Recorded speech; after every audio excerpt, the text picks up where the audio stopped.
Santa Monica, California, 1969. The morning fog rolled in from the Pacific like a tide of ghosts, softening the edges of the world and muting the sounds of a city that was only beginning to stir.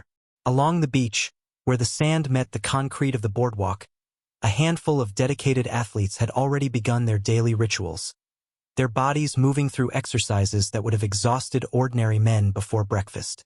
This was Muscle Beach, the legendary stretch of California coastline that had become a mecca for bodybuilders and fitness enthusiasts from around the world, a place where physical excellence was worshipped with a fervor that bordered on religious devotion. Among the iron-pumping faithful who gathered here each morning, one figure stood out from the rest like a marble statue come to life. He was 22 years old, freshly arrived from Austria with an accent so thick that many Americans struggled to understand him, and a body so perfectly developed that those same Americans stopped mid-sentence to stare whenever he removed his shirt. His name was Arnold Schwarzenegger, and though the world did not yet know it, he was destined to become the most famous bodybuilder in history, a movie star of unprecedented proportions, and eventually the governor of the very state where he now lifted weights in the morning fog. But on this particular morning, Arnold was simply a young man with enormous muscles and even more enormous ambitions, working through his routine with the mechanical precision that had already won him the Mr. Universe title and would soon bring him the Mr. Olympia crown that he would hold for 7 consecutive years. His body was a testament to discipline and genetics, to countless hours in the gym and a diet calibrated with scientific exactitude. At 6 feet 2 inches and 235 pounds of sculpted muscle, he was a physical specimen that seemed to belong to a different species than ordinary humans. He was also, on this particular morning, profoundly skeptical about the conversation he had been drawn into. It had started innocently enough. A fellow gym enthusiast, a stuntman named Gene LaBelle who had connections throughout the Los Angeles entertainment industry, had been talking about a Chinese martial artist who was gaining a reputation for extraordinary abilities. This man, Gene claimed, could strike faster than the eye could follow, could generate power that defied the relationship between size and force, could defeat opponents twice his size with techniques that seemed to violate the laws of physics. Arnold had listened with polite interest that gradually transformed into polite disbelief. He understood the human body better than almost anyone alive. He had studied its mechanics, its capabilities, its limitations. He knew exactly how much force a given muscle mass could generate, how speed and power related to each other, how leverage and positioning determined the outcome of physical confrontations. And everything he knew told him that Gene's claims were, to put it kindly, exaggerated. "I have seen strong men my whole life," Arnold had said, his accent turning the words into something almost musical. "In Austria, we have men who lift stones that weigh 300 pounds, for 100 pounds. I have arm wrestle champions who could crush a normal man's hand like paper. But no man who weighs 140 pounds can generate more force than a man who weighs 235. This is physics. This is mathematics. This is not possible." Gene had smiled, the knowing smile of someone who had seen things that others had not. "Come with me tomorrow morning," he had said. "There's a demonstration at a private gym in Chinatown. Bruce Lee will be there. See for yourself what's possible and what's not." And so Arnold had come, driven more by curiosity than conviction, expecting to see some impressive techniques performed against cooperative partners, but nothing that would challenge his fundamental understanding of physical reality. He had dressed in his usual training clothes, simple shorts and a tank top that revealed the mountainous terrain of his physique. He had brought his skepticism like armor, confident that no amount of theatrical demonstration would pierce its protection. The gym in Chinatown was nothing like the facilities Arnold was accustomed to. It occupied the second floor of a building that had seen better decades, accessed by a narrow staircase that creaked under his considerable weight. The space itself was modest, perhaps 40 feet by 60 feet, with hardwood floors that had been worn smooth by generations of shuffling feet. The walls were bare except for a few mirrors and some Chinese calligraphy that Arnold could not read. The equipment was minimal. A heavy bag in one corner, some wooden training dummies, a rack of weapons that looked more decorative than functional.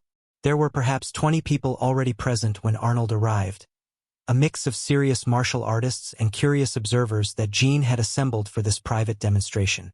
They ranged from wiry practitioners who looked like they could slip through keyholes to a few larger men who, while not in Arnold's category, at least approached normal conceptions of physical power.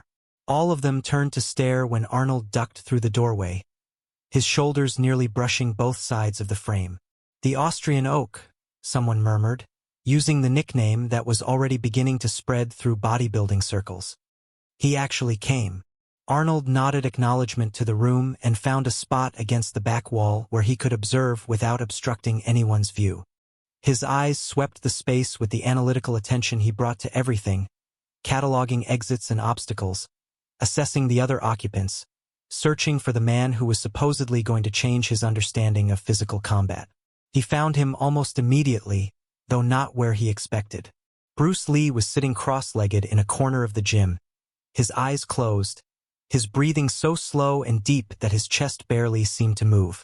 He wore simple black pants and a white t-shirt that revealed arms that were, by bodybuilding standards, almost comically small. Arnold's biceps were larger than Bruce's thighs. His chest could have contained two of the martial artist's torsos. The size differential was so extreme that it bordered on the absurd. And yet, as Arnold watched, he noticed something that gave him pause. There was a quality to Bruce's stillness that went beyond mere relaxation. He was not simply sitting quietly. He was occupying space with an intention, a presence, that made the air around him feel different somehow. It was the kind of stillness that Arnold had seen in championship-level athletes just before competition, the gathered potential of a coiled spring waiting for release. At precisely 10 o'clock, Bruce opened his eyes and rose to his feet in a single fluid motion that seemed to defy the mechanics of human movement. There was no transitional phase, no awkward gathering of limbs. One moment he was sitting, the next he was standing, and Arnold could not have said exactly when the change occurred. "Good morning," Bruce said, his voice carrying easily in the modest space despite its conversational volume. "Thank you all for coming. I understand that some of you have questions about what we do here, about the principles of Jeet Kune Do and how they differ from both traditional martial arts and Western approaches to physical combat." His eyes swept the room, pausing briefly on Arnold's massive frame. "I also understand that some of you are skeptical. That is good. Skepticism is the beginning of understanding, as long as it remains open to evidence." He began to move through the space, and Arnold found himself unconsciously tracking the martial artist's progress, the way a prey animal might track a predator. There was something about Bruce's movement that triggered ancient instincts, something that whispered of danger despite the apparent lack of threat. "I want to start with a simple principle," Bruce continued. "Most people believe that power in combat comes from size and strength. They believe that a larger man will always defeat a smaller one, assuming equal skill. They believe that muscles are the primary determinant of physical effectiveness." He smiled slightly. "These beliefs are not entirely wrong. Size and strength are advantages. But they are not the only factors, and in many situations, they are not the most important factors." He stopped in front of a heavy bag, the same kind that Arnold had punched countless times in his own training. "This bag weighs approximately 100 pounds, Bruce observed. "It is designed to absorb force and swing in response to impact. When most people punch it, they create a pushing motion that makes the bag swing away from them. Watch." He threw a conventional punch, and the bag swayed gently, moving perhaps 8 or 10 inches from its resting position. It was a solid punch, technically correct, the kind of thing any competent martial artist could produce. "Now," Bruce said, "watch what happens when power is generated differently." He assumed a stance that Arnold did not recognize, something that looked almost casual, relaxed in a way that seemed antithetical to generating force. And then he moved. Arnold's eyes were trained to observe physical performance. He had spent years analyzing movement, understanding how bodies generated power, recognizing the mechanical sequences that produced force. But what he saw in that moment, or rather what he failed to see, made him question everything he thought he understood. Bruce's fist moved forward. The bag did not swing. It jumped, launched backward as if kicked by an invisible giant, the chains supporting it screaming in protest as they reached the limit of their travel.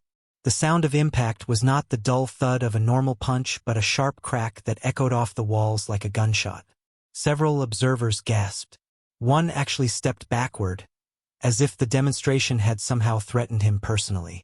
And Arnold felt his skepticism crack, a hairline fracture appearing in the armor of certainty he had worn into this room. "This is the 1-inch punch," Bruce explained, his breathing unchanged, his demeanor as calm as if he had just performed the most mundane action imaginable. "It generates force through the coordinated action of the entire body, not just the arm. The legs, the hips, the shoulders, the wrist, all working together in a single unified moment. The result is penetrating power rather than pushing power. Force that goes into the target rather than against it." He turned to face the assembled observers, and his eyes found Arnold's with unerring precision. But demonstrations against bags prove only so much. Equipment does not fight back. Equipment does not resist. The true test of any technique is whether it works against someone who does not want it to work. He paused, and something shifted in his expression, a challenge appearing that had not been there before. "I understand we have a special guest today, a man who has dedicated his life to physical development, who understands the human body better than almost anyone alive. Mr. Schwarzenegger, would you be willing to participate in a small experiment?" Every head in the room turned toward Arnold. He felt the weight of their attention, the expectation, the curiosity about how the Austrian oak would respond to this public invitation. His pride bristled at the implication that his skepticism might be tested and found wanting. His competitive instinct, the same drive that had pushed him through countless hours of agonizing training, sparked to life. "What kind of experiment?" he asked, his accent making the question sound more guarded than he intended. "A simple one. I would like you to try to hit me. Use whatever technique you prefer. O punch, o push, o grab. Anything. I will not attack you. I will simply demonstrate something about the relationship between speed and power that might change your perspective." Arnold pushed off from the wall and walked toward the center of the room. The other observers parted before him like waves before a ship's prow, clearing space for what they assumed would be a significant physical confrontation. Several of them exchanged nervous glances, uncertain what to expect when the most massively muscled man in the room squared off against someone who weighed nearly 100 pounds less. Standing face to face with Bruce Lee, Arnold was struck by the sheer magnitude of the size difference. The top of Bruce's head barely reached Arnold's chin. His shoulders were perhaps half the width of the bodybuilder's. His arms, while clearly defined with functional muscle, looked like they belonged to a different species than the massive limbs that hung at Arnold's sides. And yet, looking into Bruce's eyes, Arnold felt something he had not expected. Not fear exactly. He had faced opponents of all sizes in various physical competitions and had never experienced true fear. But there was something in Bruce's gaze that gave him pause, a depth of certainty that seemed disproportionate to the physical reality of their relative sizes. "I should warn you," Arnold said, keeping his voice light despite the tension he felt. "I am very strong.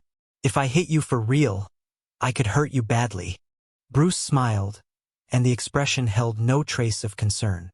"I appreciate your concern for my safety, but I assure you, you will not hit me for real. That is the point of this demonstration. You sound very confident for a man who weighs 140 pounds. I am confident because I understand something that you do not yet understand. But you will. In a few seconds, you will understand it completely." Bruce took a step back and let his hands fall to his sides, assuming a posture that looked completely defenseless. "Whenever you are ready, Mr. Schwarzenegger, try your strongest shot. Muscles do not stop speed." The words hung in the air like a challenge and a promise combined. Arnold felt his competitive pride surge, the same fire that had driven him to outwork every opponent in the gym, to push through pain that would have stopped lesser men, to become the greatest bodybuilder the world had ever seen. This small Chinese man was questioning the very foundation of his life's work, suggesting that the muscles he had spent years developing were somehow irrelevant. He would show him. He would throw a punch with enough power to send a normal man to the hospital, and this Bruce Lee would learn that physics was not a matter of opinion. Arnold set his feet, drawing on years of training in various physical disciplines. He had boxed. He had wrestled. He had studied the mechanics of generating force and knew exactly how to channel his considerable mass into a single devastating strike. He chambered his right hand, feeling the massive muscles of his arm and shoulder and back loading with potential energy, preparing to release in an explosion of coordinated power. He threw the punch. And then the world became very confusing. Arnold's fist traveled toward Bruce's face along a perfect trajectory, driven by 235 pounds of muscle and bone. It was not his fastest punch, but it was one of his most powerful, the kind of strike that had staggered heavy bags and left lesser men wondering if they had been hit by a truck. But Bruce's face was not where the punch arrived. In the span of time it took Arnold's arm to extend, Bruce had moved. Not far, perhaps 3 inches to the left, but those 3 inches meant that the punch that should have connected with his jaw instead whistled past his ear, finding nothing but empty air. And in the same instant, while Arnold's weight was still committed forward, while his balance was still shifting in the direction of his missed attack, Bruce's hand shot toward his midsection. It was not a punch in any traditional sense. There was no wind-up, no telegraph, no visible preparation. One moment Bruce's hand was at his side. The next moment it was pressed against Arnold's solar plexus, and the fraction of time between those 2 moments contained something that Arnold's mind could not process. The impact was unlike anything he had ever experienced. Arnold had been hit before, in wrestling matches and boxing sparring sessions, in the rough and tumble of gym culture where young men tested each other constantly. He knew what it felt like to absorb force, to have the wind knocked out of him, to push through pain that would have stopped others. His abdominal muscles were among the most developed in the world, a wall of protection that should have been able to absorb almost any impact. But this was different. This was not force applied against his muscles. This was force applied through them, bypassing the defensive wall he had built and reaching directly into the nerve center that controlled his breathing. His diaphragm, the sheet of muscle responsible for inflation and deflation of his lungs, seized completely. His chest, which had been halfway through an inhalation, suddenly could not complete the motion. The air in his lungs stayed exactly where it was, neither entering nor leaving, trapped by a muscular spasm that his conscious mind could not override. He could not breathe. The realization hit him with a terror that was completely primal, the ancient fear of suffocation that every human being carries in the deepest parts of their brain. His massive chest heaved, trying to draw air that simply would not come. His mouth opened and closed in a way that would have looked almost comical under different circumstances. His hands, those powerful hands that could crush grip strength testing equipment, went to his midsection as if he could somehow massage his respiratory system back into operation. 7 seconds. That was all it had taken. 7 seconds from the moment he threw his punch to the moment he was doubled over, gasping, his incredible muscles completely useless against the precise application of force that had short-circuited his ability to breathe. The observers watched in stunned silence. Several of them had seen Bruce Lee perform demonstrations before, had witnessed techniques applied to various partners and subjects. But there was something uniquely impressive about watching the most muscular man any of them had ever seen reduced to breathless helplessness by a single touch from someone who weighed 100 pounds less. Bruce stepped back, his expression showing concern but no surprise. He had known exactly what he was doing, had calibrated the strike to demonstrate without causing permanent damage. He watched Arnold struggle with the patient attention of a teacher observing a student's first encounter with a difficult concept. After perhaps 20 seconds, though it felt like an eternity to Arnold, his diaphragm finally relaxed and allowed him to draw a shuddering breath. Then another. Then another. The oxygen flooding back into his system brought with it a clarity that the panic of suffocation had temporarily stolen. He straightened slowly, testing his body, making sure everything still worked. His solar plexus ached with a deep, resonant pain that seemed to pulse in time with his heartbeat. His pride ached even more. He had been so confident, so certain that his size and strength made him invulnerable to anyone smaller than himself. And in 7 seconds, that certainty had been completely demolished. "What?" Arnold gasped, still struggling to form complete sentences. "Was that?" Bruce smiled, that same warm expression that seemed so incongruous with what he had just demonstrated. "That was a demonstration of a simple principle. Speed beats strength. Precision beats power. The body has vulnerabilities that muscles cannot protect. And if you know where those vulnerabilities are and how to reach them, size becomes largely irrelevant. I did not see you move. I threw my punch and then I could not breathe. There was nothing in between. There was plenty in between. You simply were not able to perceive it.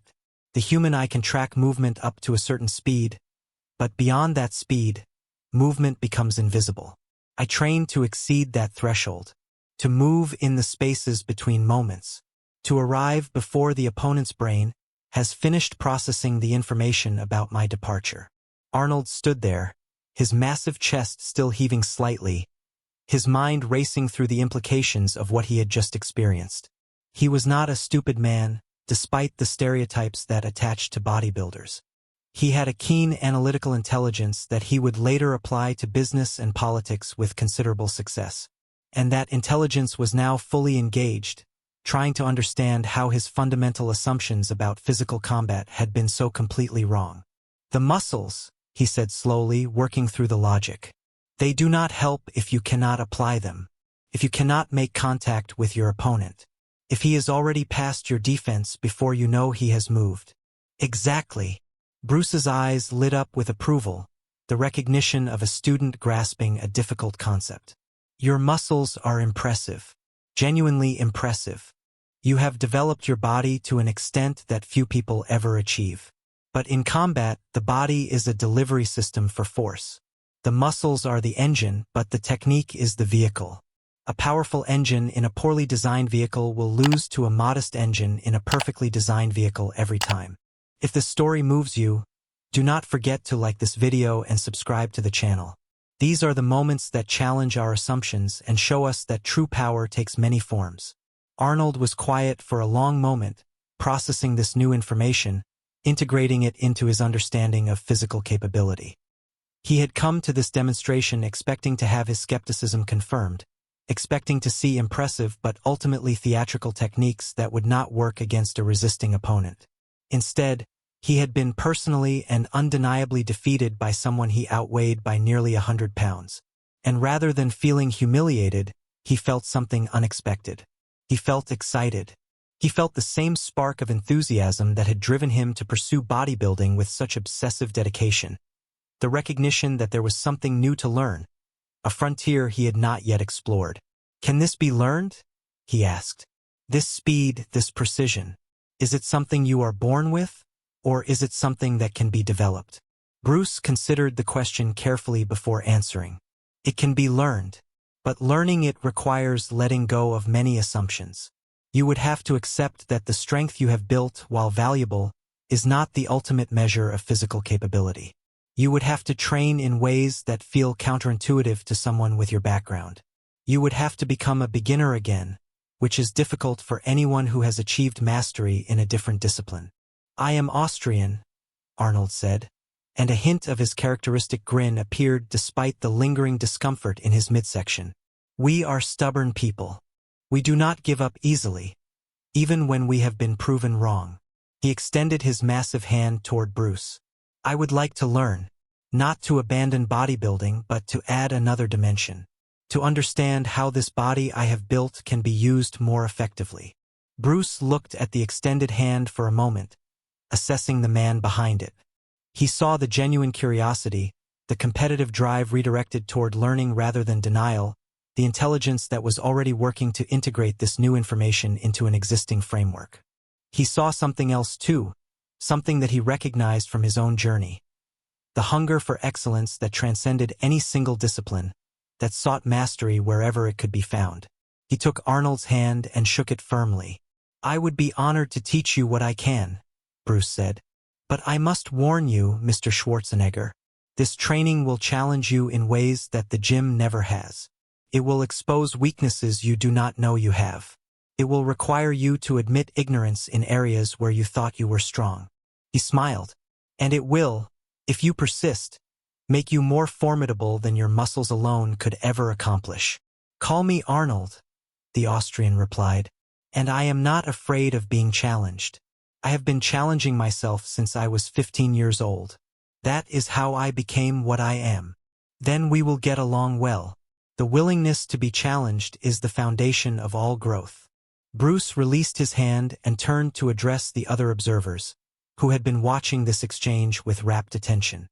Thank you all for coming today. I hope this demonstration has given you something to think about. The principles we explored are available to anyone willing to put in the work to develop them. Size and strength are gifts, but they are not destiny. What we do with our gifts, how we refine and direct them, that is what determines our true capability. The demonstration officially concluded, but the conversations that followed extended well into the afternoon. Arnold found himself in an extended dialogue with Bruce, discussing not just technique but philosophy, not just physical training but mental development. They discovered surprising commonalities beneath their obvious differences. Both were immigrants who had come to America with enormous ambitions. Both had faced skepticism and dismissal from those who could not see past their initial appearances. Both believed in the perfectibility of the human being, the capacity for continuous growth and development that separated those who achieved greatness from those who merely dreamed of it. You know, Arnold said at one point, in Austria I used to read philosophy along with my training. Nietzsche, Schopenhauer, the Greeks. Everyone thought I was strange, this big muscular boy reading books about the will to power and the nature of excellence. But I believed that the body and the mind were not separate. That developing one without the other was incomplete. Bruce nodded with evident appreciation. This is exactly what I teach. The body is not a machine that the mind operates. They are one thing, different expressions of the same underlying reality. When you understand this, when you truly integrate physical and mental development, you become capable of things that seem impossible to those who see the body and mind as separate. But in the West, people do not understand this. They think bodybuilding is for stupid people who cannot do anything with their brains. They think martial arts is just fighting, just violence. They do not see the deeper principles. Not yet, Bruce agreed. But they will. Both of us, in our different ways, are trying to show them. You through your development of the body to its ultimate physical expression. Me through the development of combat to its highest form. We are both trying to demonstrate what is possible when a human being refuses to accept limitations. Arnold was quiet for a moment, considering this. You know, I came here today thinking I would see some tricks. Some techniques that might look impressive but would not work against someone with real strength. Instead, I had my breath stolen by a man I outweigh by nearly 100 pounds. And now I am having a philosophical conversation that is more stimulating than anything I have discussed in months. He shook his head slowly, a genuine smile spreading across his famous face. This has been a very strange morning. Growth often begins with strangeness, Bruce replied. With the disruption of our comfortable assumptions. The 7 seconds during which you could not breathe were uncomfortable, I am sure. But in those 7 seconds, you learned something that years of conventional training could not have taught you. You learned that your strength, impressive as it is, has limitations you had not considered. And that knowledge, that uncomfortable knowledge, is the beginning of something new. They continued talking as the other observers gradually filtered out of the small gym, leaving the two men alone in a space that had witnessed something remarkable. Outside, the fog had burned off and the California sun was beginning its afternoon assault on the city. Inside, a friendship was forming between two people who had come from different worlds, but were united by their relentless pursuit of excellence. Arnold began training with Bruce Lee periodically over the following months, fitting sessions around his bodybuilding commitments and his growing ambitions in the film industry. He learned the basics of Jeet Kune Do, not with the intention of becoming a martial artist, but with the goal of understanding his body in new ways, of adding dimensions to his physical capability that pure muscle development could not provide.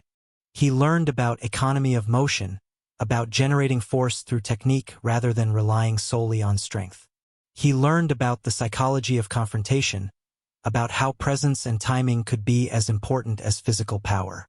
He learned about breathing and relaxation, about how tension was the enemy of speed and fluidity. And he never forgot those 7 seconds when he could not breathe, when all his muscles were useless against the precise application of knowledge he did not possess. That memory stayed with him through decades of accomplishment in bodybuilding, film, and politics. It became a touchstone, a reminder that no matter how successful he became in any given field, there were always other fields where he was a beginner, always other forms of excellence he had not yet explored. Years later, after Bruce Lee's untimely death had sent shockwaves through the martial arts world, Arnold would speak of his brief training experience with characteristic directness. Bruce Lee was the most impressive physical specimen I have ever encountered. He would say in interviews, his accent still thick despite decades in America. And I have encountered many impressive physical specimens, including myself. He would smile at this self-aware humor. But Bruce was different. He was not big. By bodybuilding standards, he was tiny. And yet, when I stood in front of him, when I tried to hit him with everything I had, I felt like a child trying to catch a hummingbird. He was simply in a different category of physical development than anyone I had ever met. When asked about the specific incident, about the 7 seconds that had transformed his understanding of physical capability, Arnold would grow more thoughtful. He taught me something that day that has stayed with me my entire life. He taught me that there is always more to learn, that no matter how much you achieve in one area, there are other areas where you know nothing, that confidence is valuable, but overconfidence is dangerous. He would pause, his famous face settling into an expression of genuine respect. I thought I knew what physical power meant. I had built the most muscular body in the world. And in 7 seconds, a man who weighed 100 pounds less than me showed me that I understood only a small part of the picture. Did it change your approach to bodybuilding? Interviewers would ask.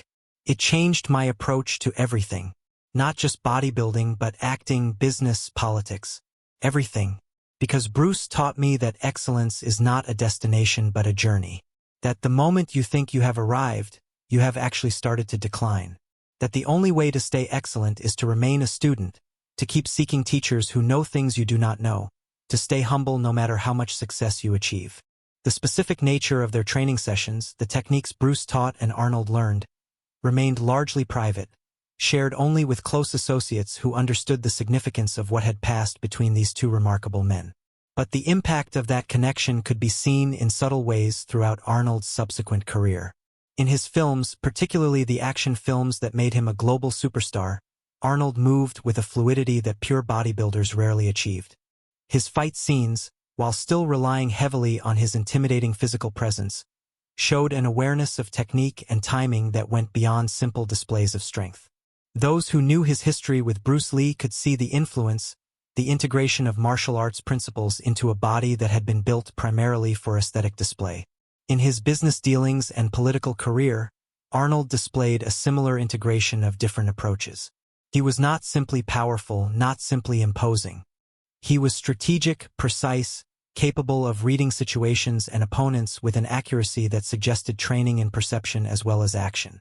The same adaptability that Bruce Lee had embodied in his martial arts philosophy appeared in Arnold's approach to the entirely different challenges of boardrooms and political campaigns. And in his personal philosophy, repeatedly expressed in interviews and speeches and his autobiography, Arnold credited Bruce Lee as one of the most important influences on his understanding of excellence and growth. Most people who saw Bruce Lee saw a small Chinese man who could kick very fast, Arnold would say. But if that was all you saw, you missed the point entirely. Bruce Lee was a philosopher who used his body as a medium for expressing his philosophy.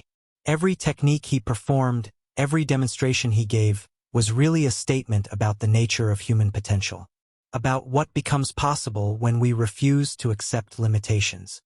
He would lean forward, his massive frame still impressive even as the years accumulated, and his eyes would take on an intensity that matched his words.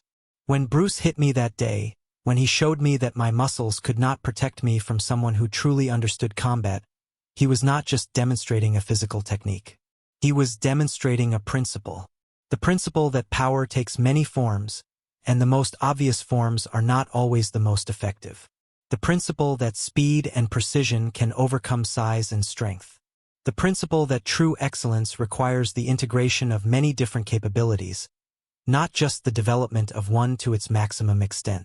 The gym in Chinatown where the demonstration took place no longer exists, replaced long ago by the relentless development that has transformed so much of Los Angeles.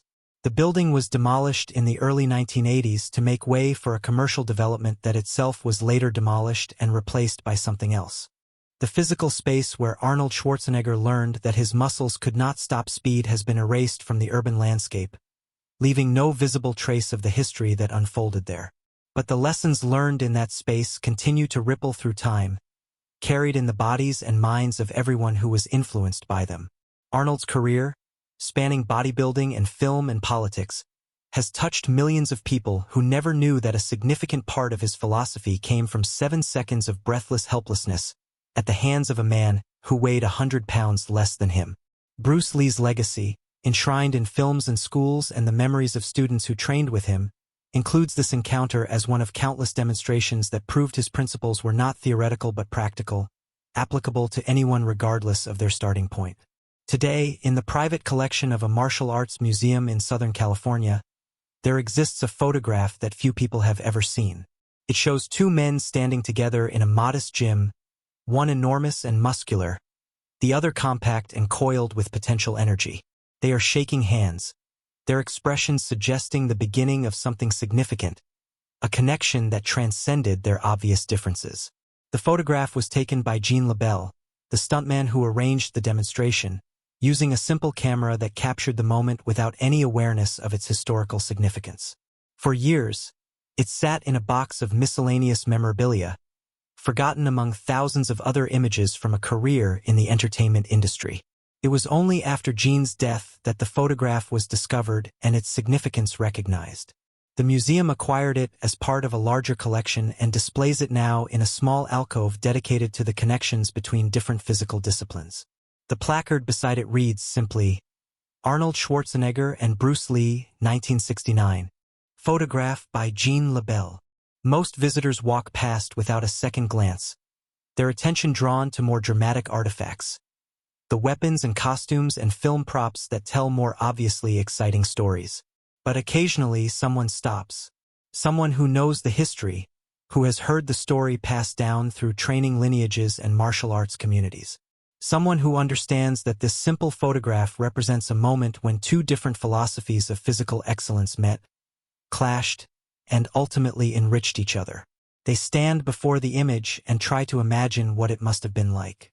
The most muscular man in the world, confident in his power, throwing his strongest punch at a target who simply was not there when the punch arrived.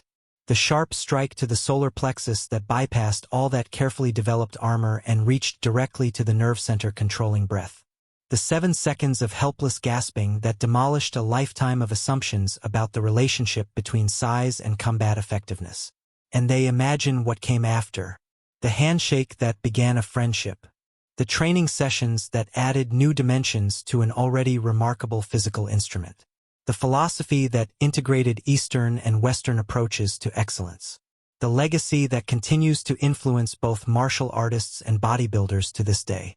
If you enjoyed this story, take a moment to like this video and subscribe to the channel. Every like and subscription helps us continue sharing these incredible moments from Bruce Lee's life. The encounters that proved his principles were universal, applicable to anyone willing to learn. Leave a comment telling us about a time when your assumptions were challenged and changed. Those moments of humbling realization are often the beginning of our greatest growth. Share your stories. We read every comment. And together we keep the legacy of the little dragon alive.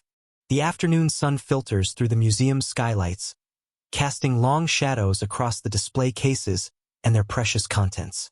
The photograph of Bruce and Arnold stands in its alcove, two men frozen in a moment that changed both their lives, a handshake that bridged the gap between different worlds of physical excellence. Be water, my friend. The words echo through the space, as relevant today as they were 5 decades ago. Be water. And somewhere, in that space between memory and myth, Bruce Lee stands in a modest Chinatown gym, facing a man who weighs nearly 100 pounds more than him, ready to demonstrate something that will change both their understandings of what the human body can achieve. 7 seconds. That was all it took. 7 seconds to prove that muscles, no matter how impressive, could not stop speed. 7 seconds to transform a skeptic into a student. 7 seconds to plant seeds that would grow for decades, influencing careers and philosophies and countless people who would never know the origin of the ideas that shaped them. The dragon sleeps, but it does not die. It only waits, living on in every person who learns that true excellence has many forms, that size is not destiny, that the willingness to be proven wrong is the beginning of all wisdom. 7 seconds. An eternity of impact. A lesson that will never stop being taught. That is the legacy. That is the message. That is the unbreakable spirit of the little dragon. Still demonstrating, still challenging, still showing us what becomes possible when we refuse to accept the limitations that others try to impose. 7 seconds. And a transformation that lasts forever.